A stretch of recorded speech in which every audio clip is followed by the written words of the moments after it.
뉴스 1번지 초대석 1번지 현장입니다. 오늘은 GTX-D 노선을 두고 갈등을 빚고 있죠. 김포 지역의 상황을 민주당 박상혁 의원과 함께 얘기 나눠보도록 하겠습니다. 안녕하세요. 예, 안녕하십니까.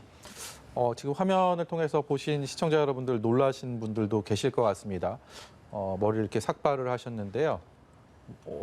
언제 왜 삭발하신 겁니까? 예, 삭발을 한 날짜는 지난주 수요일 날 삭발을 했는데 예. 굉장히 고심이 깊었습니다. 사실은 저도 초선 의원이고 해서 이런 혹시라도 삭발이라든지 이런 게 과거의 정치 형태로 네. 오인받을 수 있지 않을까라는 굉장히 고심도 많았었는데 지난달이죠. 4월 22일 날 이 4차 국가철도망계획 발표 이후에 저희 김포를 비롯한 서부권에서 이 정당한 노선의 요구가 반영되지 못함으로 인해서 들불처럼 민심이 타오르고 있었습니다. 네. 이런 코로나19의 엄중한 상황임에도 불구하고 되게 창조적으로 드라이브 스루 시위를 한다든지 촛불을 들고 산책을 한다든지 여러 가지 촛불 문화제를 한다든지 지난 주말 같은 경우에도 한 2, 3천 명 가량의 시민들이 모여서 굉장히 평화적으로 예. 우리 요구안이 정당하다라는 말씀을 하셨고요. 얼마 전에는 김포 인구가 49만 명입니다. 근데 그 중에서 2주 만에 25만 명이 서명을 통해서 이 요구안을 반드시 관철해달라는 그런 건의안을 냈습니다. 그래서 저도 김포 시민의 한 사람으로서 또 우리 시민들의 뜻을 받는 한 사람으로서 이런 시민들의 절절한 요구를 어떻게 대변하고 중앙정부에 건의할 수 있을지를 고민하다가 이렇게 머리를 자르게 되었습니다. 머리는 좀 잘랐지만 사실 마음은 굉장히 무겁습니다. 예. 반드시 우리 시민들의 요구를 관철시키고 이 정당한 요구를 대외적으로 알리는데 좀이나 도움이 될 수 있지 않을까 하는 생각으로 머리를 잘랐습니다. 이 김포 시민들이 서울 인근 지역으로의 출퇴근하는 게 그렇게 많이 힘들다면서요? 이게 김포 골드라인이라고 이렇게 부른다고 하는데 그게 챌린지라는 얘기가 돌 정도로 그렇게 많이 힘들다고 하는데 실제로 많이 타보셨잖아요. 예, 어떻습니까? 그 얘기를 드리기 전에 김포에 대해서 조금 먼저 말씀을 드려야 될 것 같아요. 김포가 98년도에 시로 습격이 됐습니다. 그때가 한 12만 정도였는데 지금 오늘 현재에 49만 명이 넘습니다. 한 50만에서 한 200명 정도 빠진다고 제가 통계를 보고 왔는데 4배 정도 늘었네요. 예, 굉장한 속도죠. 최근 3년간 전국에서 최상위권으로 인구가 늘었고요. 또 김포하고 굉장히 밀접한 생활권을 갖고 있는 곳이 인천 서구입니다. 서구 같은 경우는 55만입니다, 인구가. 예. 그리고 그중에서도 검단 신도시 같은 경우는 올해 18만이 또 새로 입주합니다. 93년도까지는 김포하고 같은 김포군이었고요. 그만큼 여기 GTX-D와 관련된 인구가 한 100만 정도에 가깝고 또 인근에 계양과 부천, 대장에 3기 신도시가 만들어지고 있습니다. 네. 그런데 광역교통 대책은 좀 전에 말씀드렸던 것처럼 골드라인 같은 경우는 두량입니다. 원래는 180명 정도가 타야 되는데 지금 네. 한 380명 정도 타고 있습니다. 그래서 혼잡률이 285%까지 올라가는데요. 제가 국토부 통계를 보니까 혼잡률이 우리 지하철 서울에서도 혼잡한 지하철이 많은데 혼잡률이 250%면 1제곱미터당 7.5명이 타는 겁니다. 그러니까 그럴 정도로 어려운 상황이에요. 가로 세로 1m의 어떤 그 안에 7.7명이 넘는 인원이 서여 있어야 된다. 그러니까 285명이니까 더 되는 거죠. 이런 골드라인뿐만 아니라 이 도로교통 사정도 마찬가지입니다. 저한테 간절하게 문자를 보내주신 많은 시민 여러분들이 있는데 이제 철도가 어려우니까 철도도 생긴 것도 2019년도에 처음 생겼습니다. 이 두량짜리도. 예. 그런데 그전에는 어떻게 움직였겠습니까? 이 버스나 자가용으로 운전했는데 버스 같은 경우는 자가용이나 버스 모두 올림픽 도로로 나가야 되거든요. 근데 올림픽 도로 상황이라는 것이 아침 출퇴근 시간 다 아시지 않습니까?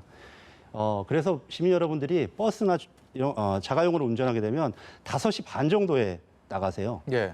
그러면 5시에 일어나서 5시 반에 출근을 하는 경우가 우리 시민 여러분들의 일상의 삶이고 그러면 한 10시 정도에 퇴근하시고 이게 단순하게 출퇴근 시간을 말씀드리는 게 중요한 게 아니라 그럼 수면 시간은 얼마 되겠습니까? 최근에 여러 가지 언론 보도가 있는데 서울의 부동산 가격의 상승으로 신도시를 짓고 신도시로 이주했던 많은 분들이 이제 내 집을 가지게 됐다라고 잠시 안도하는 사이에 전혀 교통대책이 마련되어 있지 않기 때문에 예. 삶의 질은 굉장히 곤두박질 칠 수밖에 없는 것이 지금의 현실이다라는 말씀을 예. 김포뿐만 아니라 신도시에 있는 많은 주민들이 잘 이해하고 있을 거라고 생각합니다. 그럼 이렇게 여쭤보겠습니다. 지금 말씀하신 것처럼 김포와 김포 주변의 어떤 신도시들에서 서울권으로 출퇴근하기가 그렇게 너무나 어려운 상황인데 그럼에도 불구하고 정부에서 이번 GTX-D 노선의 배제라는 상황에 대해서 기존의 지하철 노선과 중복이 된다. 그리고 수도권 지방 간의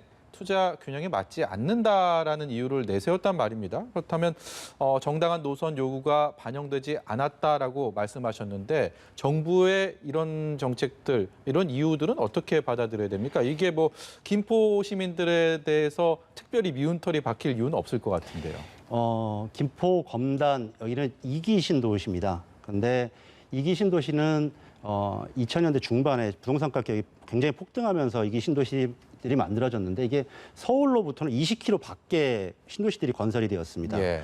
그때 많은 시민 여러분들은 정부에서 교통과 주거 환경을 만들 테니 그런 정주 여건을 만들 테니 이주하라, 뭐 신도시로 입주하라는 말씀을 듣고 입주를 네. 하셨는데 실제로 그런 교통 여건이 만들어지지 않았습니다. 특히 대표적인 사례가 저는 김포와 검단이 대표적인 사례라고 생각해요. 예.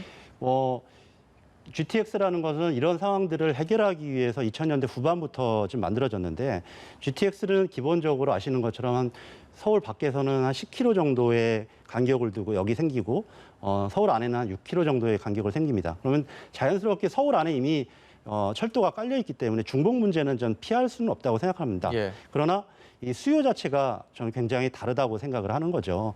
그렇기 때문에 제가 하나를 보여드릴 텐데 예. 이게 노선도입니다. 노선도인데요.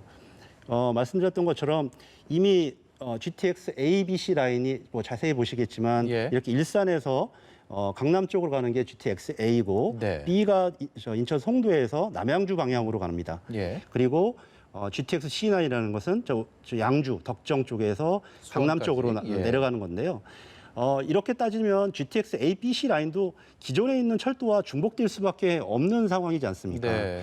그러나 이미 서울 안에서도 굉장히 포화 상태에 있고 저희 GTX D 라인 같은 경우는 동서축을 연결합니다. 김포에서부터 저 하남까지. 예. 근데 A, B, C가 처음 제한되고 이것이 반영될 때는 이쪽 김포 지역이라든지 하남 지역이 발전하지 않았습니다. 근데 지금은 인구가 아까도 말씀드렸던 것처럼 김포 검단의 2기 신도시 2개, 앞으로 건설될 3기 신도시 2곳, 그리고 하남 또 굉장히 많은 인구가 급증하고 있습니다. 그래서 이런 동서축을 연결하는 노선이 저희들이 필요하다고 생각을 하고요. 그래서 정부에서 중복성을 얘기하는 것은 그렇게 따지면 어디에도 중복이 안 되는 것은 없습니다. 그러나 이제 부동산 정책으로 인해서 신도시를 건설하고 네. 인구를 효과적으로 분산하기 위해서는 GTX와 같은 급행 열차가 필요하고 거기에 따라서 그만큼의 노선이 건설돼야 된다는 것이 저희들의 생각입니다. 예. 이게 이달 말에 확정이 되면요. 결국 이것이 추진이 되게 될 텐데 지금 뭐 삭발까지 하시면서 결연한 의지를 보여주셨음에도 이 법안이 정부안대로 추진이 된다면 앞으로 대안이나 대응책이나 이런 것들은 뭐가 있습니까? 저희들이 시민들의 들불 같은 요구가 있고 난 후에 제가 뭐 이낙연 대표님, 전 대표님도 타보셨고 뭐 김부겸 총리를 비롯해서 송영길 당대표, 특히 송영길 당대표는 대통령 앞에서까지 이 개선의 필요성을 말씀을 하셨습니다. 그래서 예. 이 정책 당국자들 사이에서 특히 여당 안에서는 이 심각한 김포 지역의 사정들에 대해서 저변이 확대가 되었습니다. 그래서 저는 이런 문제들이 국토부에도 잘 전달되어서 충분한 개선의 좀 가능성들이 높아졌다라는 생각이 들고요. 그때까지 총력을 다할 생각입니다. 그래서 지금은 된다 안 된다 이렇게 단호하게 말하기보다는 지금 여러 가지 사정상 우리 김포 지역의 특히 김포뿐만 아니라 서부권 지역의 교통의 열악한 사정들이 많이 또 국민들에게도 전달되고 있다. 저 이렇게 좀 먼저 말씀드리고 싶습니다. 대단히 조심스럽고요. 조금은 죄송한 질문이 될 수도 있을 것 같은데 당초 이 노선이 추진이 된다고 하고 이것이 강남까지 연결이 된다고 하니까 당연히 부동산의 김포 지역이 좀 뛰었고, 근데 이 노선에서 이게 변경이 되고 서울권까지 연결이 안 되니까 부동산 가격이 떨어진다, 하락이 될 것이다. 실제로 그런 현상이 나타나고 있다. 이런 얘기들 나와서 이 노선을 다시 원안대로 가야 된다. 이런 주장을 하는 거 아니냐라는 시선도 있습니다. 뭐 그런 일부 언론 보도 때문에 우리 김포 시민 여러분들 또 서부권의 지역 주민들께서 굉장히 자존심 상해하십니다.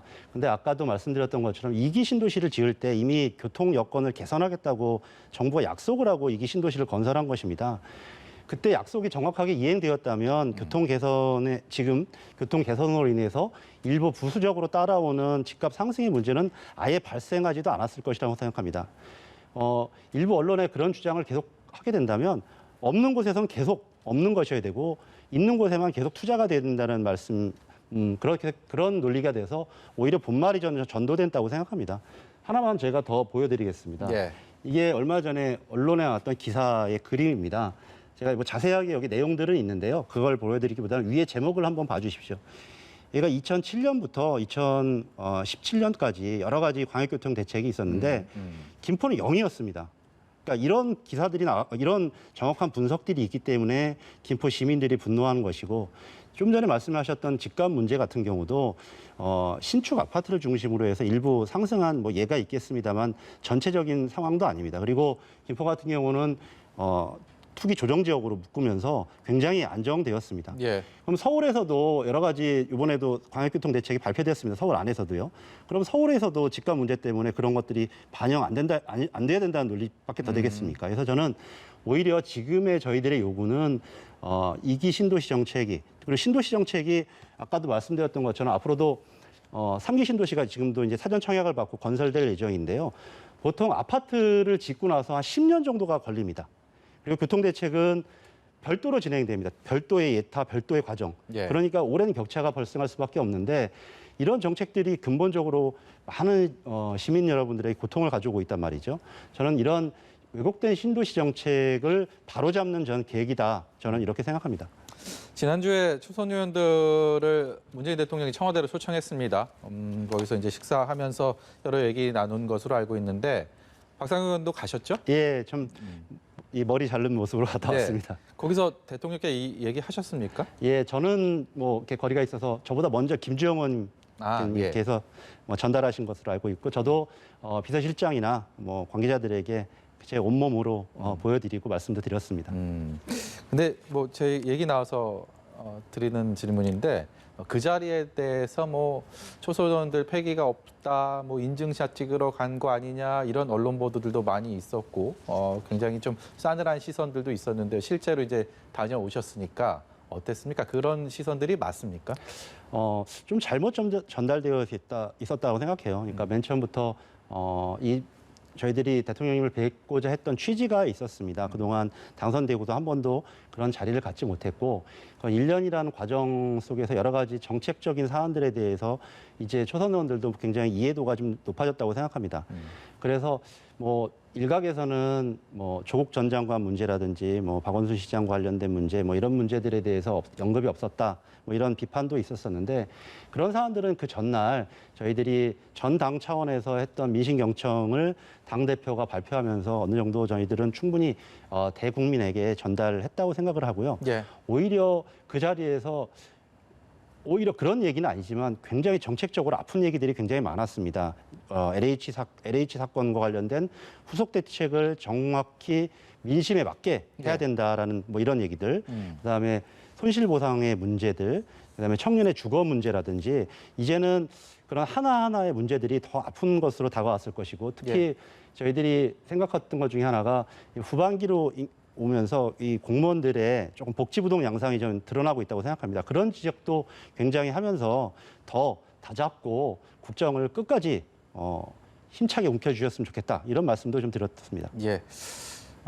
권익위에서 LH 관련해서 민주당 의원 12명 부동산 좀 불법 거래 의혹이 있다라는 것을 조금 전에 발표해가서 여쭤보고 싶은데 시간이 있나요?